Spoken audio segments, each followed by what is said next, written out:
indeed we are doing our level best. We've prioritized certain routes within Johannesburg, which are G20 routes, to ensure that at least we can make them to be at the standard at which they should be. No potholes, no crisis or traffic signals that are not working. So we are focusing on that. But we are generally focusing on the infrastructure issue, including the water infrastructure.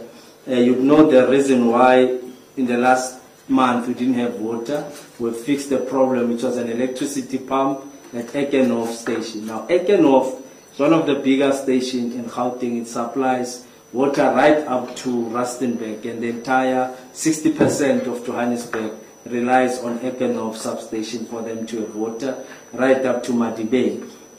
So yes, there was a challenge, but where we are now, we've got water supply throughout Johannesburg.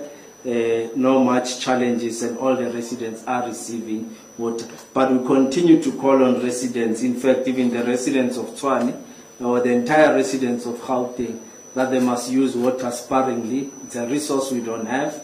In fact, our consumption in Gauteng has went even beyond what Rand Water is able to apportion both the city of Tshwane, Ekurhuleni and Johannesburg.